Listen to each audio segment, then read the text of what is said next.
না না না, এটা নিশ্চিতভাবেই ভালো হচ্ছে না। আমি জানি না মামুন ভাই কেন এগুলো আটকাতে পারতেছে না। মামুন ভাই আসলে কি করতেছে? দরদের একের পর এক স্টিল পিকচারগুলো ভাইরাল হয়ে যাচ্ছে। এতে করে দরদ দেখার যে আগ্রহ ছিল দর্শকদের, দরদ নিয়ে দর্শকদের যে এক্সাইটমেন্ট ছিল, সেই এক্সাইটমেন্ট তো এখন ধূলিসাৎ হতে চলেছে। সাকিবিয়ানরা দেখো দেখো, চলে এসেছি আপনাদের জন্য আরও একটি নতুন ভিডিও নিয়ে, দরদের বিশাল ধামাকা নিয়ে।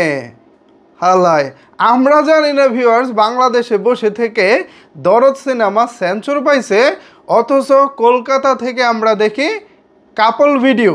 শাকিব খানের একের পর এক দরদের আপডেট। ভাই আপডেট দেন, ভালো কথা। নিউজ আমরাও চাই, প্রতিনিয়ত শাকিব খানের নিউজ দেখতে পারলে আমাদেরও ভালো লাগে, কিন্তু সেটা যদি সত্য হয় তাহলে তো আমাদের কাছে বিষয়টা অন্যরকম ভালো লাগার হয়। কিন্তু যেখানে বাংলাদেশে দরদের এখনও সেন্সর পায়নি, সেখানে কলকাতা থেকে যখন আমরা কাপল ব্লগ দেখি এবং সেই কাপল ব্লগ ভিডিওতে যখন আমরা জানতে পারি যে বাংলাদেশে দরদের সেন্সর হয়ে গেছে, তখন না বিষয়টি আমাদের কাছে একটা হাস্যকর হয়ে যায়। আর এই হাস্যকরের মাত্রাটা আরও বাড়িয়ে দেয় যখন অনন্য মামুন নিজে থেকে বলে। এ দেখেন এখানে কি বলতেছে, অনন্য মামুন বলতেছে, কেউ দরদ নিয়ে মিথ্যা তথ্য ছড়াবেন না, দরদ বাংলাদেশের সার্টিফিকেশন বোর্ডে জমা আছে, এখনও সদস্যরা দরদ দেখেননি, ভারতে দরদ ইউএ সার্টিফিকেশন পেয়েছে। তো যাই হোক, এখানে কথা হচ্ছে বাংলাদেশ থেকে এখনও, এটা হচ্ছে মামুন ভাইয়ের সর্বশেষ আপডেট, বাংলাদেশ থেকে এখনও পর্যন্ত দরদ সার্টিফিকেশন বোর্ডে দেখেই নাই। সেন্সর সার্টিফিকেট পাওয়া তো দূরের কথা, যারা বোর্ড সদস্য আছেন তারা এখনও পর্যন্ত দরদ দেখেই নাই। অথচ আমাদের কলকাতার দাদাবাবুরা বা দাদা দিদিরা, জামাই বউ মিলা যেভাবে কাপল ব্লগ দেয়, সত্য দিলে তো ভালো। যাই হোক, কথা সেটা না, যেটা হয়ে গেছে আর সেটা তো বলে লাভ নাই। তো আমি পার্সোনালি তাদের কাছ থেকে আরও অথেন্টিক নিউজ প্রত্যাশা করি। যাই হোক, আজকে ভিউয়ার্স একটা এই ভিডিওতে দুঃখের বিষয় নিয়ে আলোচনা করব, খুব খারাপ একটি বিষয় নিয়ে আলোচনা করব। সেটা হলো এই যে পিকচারগুলো একের পর এক লিক হচ্ছে, এইটা কি দরদের জন্য খুব বেশি ভালো হচ্ছে? না না না, এটা নিশ্চিতভাবেই ভালো হচ্ছে না। আমি জানি না মামুন ভাই কেন এগুলো আটকাতে পারতেছে না। মামুন ভাই আসলে কি করতেছে? দরদের একের পর এক স্টিল পিকচারগুলো ভাইরাল হয়ে যাচ্ছে। এতে করে দরদ দেখার যে আগ্রহ ছিল দর্শকদের, দরদ নিয়ে দর্শকদের যে এক্সাইটমেন্ট ছিল, সেই এক্সাইটমেন্ট তো এখন ধূলিসাৎ হতে চলেছে। গত 15 থেকে 20 দিনে প্রচুর পরিমাণে দরদের স্টিল পিকচার ভাইরাল হয়েছে, সেটা বিভিন্ন স্থিরচিত্রের গুরুত্বপূর্ণ স্টিল পিকচার। এখন আমরা যদি ভাই এইসব চমক ঘরে বসে সোশ্যাল মিডিয়ায় এভাবে দেখে ফেলি, তাহলে সিনেমার যে মূল আকর্ষণ, এই যে বলা হচ্ছিল যে শাকিব খানের দরদে প্রায় 20+ লুক আছে, সেই লুকগুলো যদি আমরা এভাবে দেখে ফেলি, তাহলে আমাদের মূল আকর্ষণের জায়গাটা আর কোথায় থাকে? আমি ধরে নিতাম যদি সিনেমার একটা মুক্তির তারিখ আমাদের সামনে মামুন ভাই নিশ্চিত করে বলতেন। গত মাসে আমি শুনেছিলাম হল মালিকদের কাছে একটা আলোচনা ছিল যে অক্টোবরের 11 তারিখে মুক্তি পাবে, বাট সেটা তো সম্ভব হয়নি, কারণ আপনারা জানেন যে দরদ এখনও সেন্সর বোর্ডে পড়ে আছে। তো যেহেতু সার্টিফিকেশন পায় নাই, দ্যাটস ওয়াই কিন্তু ছবিটা এখনও মুক্তি দেওয়া সম্ভব হচ্ছে না। এখন পরবর্তী টার্গেট আসলে কি? এই অক্টোবরেই কি মুক্তি পাবে নাকি না? যদি না হয়ে থাকে, তাহলে কেন একের পর এই স্টিল পিকচারগুলো ভাইরাল করা হচ্ছে? আর যদি আমাদের একটা মুক্তির তারিখ থাকতো বা মুক্তির একটা লক্ষ্য থাকতো যে আমরা অমুক তারিখে আসতেছি, তার আগে থেকে স্টিল পিকচার দিয়ে বলেন, বিভিন্ন পোস্টার দিয়ে বলেন, টিজার, ট্রেলার, গান সব কিছু দিয়েই প্রচারণা করা যেত। বাট সেই দিকে না গিয়ে মামুন ভাই যেই পন্থায় হেঁটেছেন, যেভাবে তিনি হারতে চলেছেন, এই যে একের পর এক স্টিল পিকচার ভাইরাল করে, এইটা কিন্তু ভাই হিতে বিপরীত হতে পারে। এমনিতেই সিনেমাটার প্রতি দর্শকদের আগ্রহ অনেকাংশেই কমে গেছে। আমরা কিন্তু ভাই কন্টেন্ট ক্রিয়েটররা অনেক কিছুই বুঝি। যেমন হচ্ছে আগে যখন আমরা দরদ নিয়ে কথা বলতাম, আমাদের এই প্রত্যেকটা ভিডিওর মধ্যে যে রিচ হতো, দর্শকদের যে কমেন্ট হতো, লাইক হতো, সেই লাইক কমেন্টের পরিমাণ কিন্তু আমাদের ভিডিওগুলোতে, স্পেশালি দরদ নিয়ে কথা বলা ভিডিওগুলোতে কিন্তু অনেকাংশেই কমে গেছে।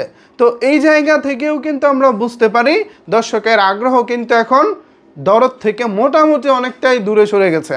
আগে যদি ভিউজ পেতাম ভাই ধরেন 100% একটা ভিডিও থেকে, এখন সেই জায়গায় ভিউজ পাই হচ্ছে আপনার 45% কিংবা 50%, অর্ধেকেরই বেশি আগ্রহ তাদের কমে গেছে।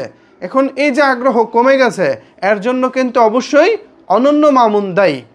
এর দায় তিনি অবশ্যই এড়াতে পারেন না। এখন তারও হয়তো সীমাবদ্ধতা আছে, তিনিও হয়তো কোনো কারণে পারতেছেন না। এখন কি হচ্ছে আসলে মূল ঘটনা, মামুন ভাইও কিন্তু এখন সেভাবে আর আগের মতো মুখ খোলে না।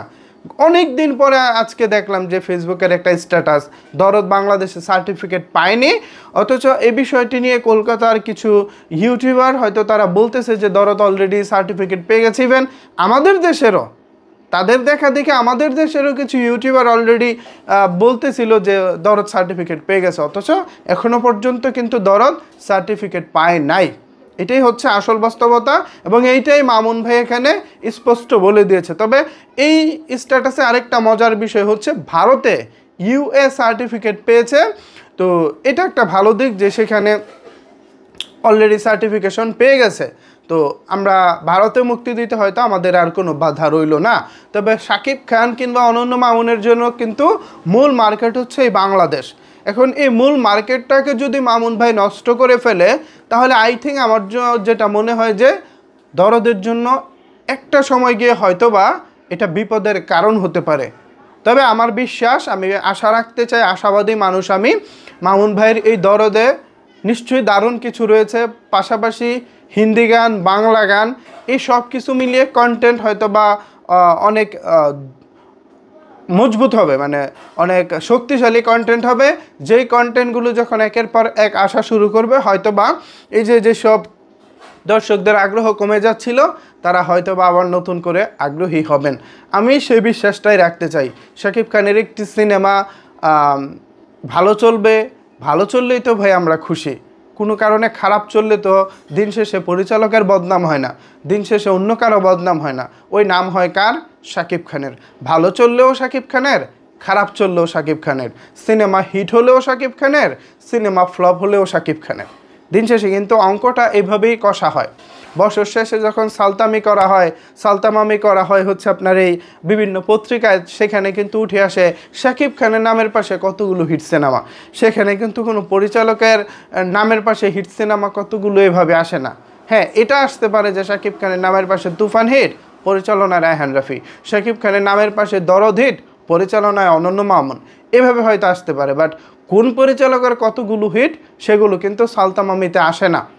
তো সেই জায়গা থেকে অবশ্যই আমাদের সজাগ থাকতে হবে, আমাদের অবশ্যই গুরুত্বপূর্ণ সহকারে এই দরদের জন্য অপেক্ষা করতে হবে এবং দরদকে এগিয়ে নিয়ে যেতে হবে।